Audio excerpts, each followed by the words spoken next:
எப்போ தேவன் செவி கொடுக்கிறாரா, நீ என்ன பண்றன்னு அவர்கிட்ட சொல்ல என் வழிகளை ஆண்டவரே இதெல்லாம் தான் யோசிச்சிருக்கிறேன், இதெல்லாம் செய்ய போறேன், இதுதான் என் பாதை, இதுதான் என் நோக்கம். எல்லாவற்றிலும் தேவ பிள்ளைகளாக தேவ சமூகத்திலே அவர் விரும்புகிற வண்ணம் நாம் திட்டமிடுகிற போது தேவன் என்ன செய்கிறாரா, அவைகளுக்கு செவி கொடுக்கிறதை பார்க்கிறோம். ஒவ்வொரு நாள் ஆண்டவருடைய பிள்ளைகளாக தேவ சமூகத்திலே நாம் காத்திருக்கிற போது, எத்தனை காலங்களாகட்டும், சூழல்கள் எதுவாக இருக்கட்டும், தேவன் செவி கொடுக்கிற போது என்ன நடக்கும் சொன்னா, எல்லா அற்புதங்கள் நடக்கும், எல்லா விதமான அற்புதங்கள் நடக்கும். ஆதியாகமம் 30:17 அப்படித்தான் சொல்லுகிறது. கர்த்தர் என்ன செய்தாரா, லேயாளுக்கு செவி கொடுத்தார், அவள் கர்ப்பவதியானாள் என்று எழுதப்பட்டிருக்கிறது. அதே அதிகாரம் 22வது வசனம் சொல்லுகிறது, தேவன் ராகேலுக்கு செவி கொடுத்தாள், அவள் கர்ப்பம் தரித்தது மாத்திரம் அல்ல, நிந்தை மாறினது என்று எழுதப்பட்டிருக்கிறது.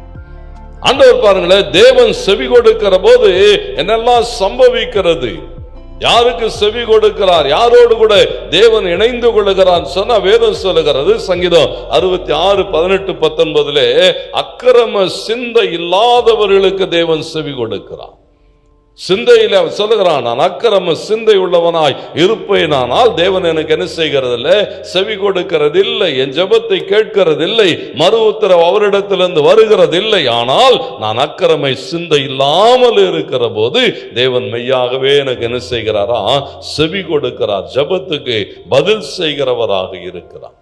ஒவ்வொரு நாள் ஆண்டவருக்கு மகிமை உண்டாட்டு. பாருங்களேன், அவர் செவி கொடுக்கிற போது குறைவுகள் மாறுகிறது, நிந்தைகள் மாறுகிறது.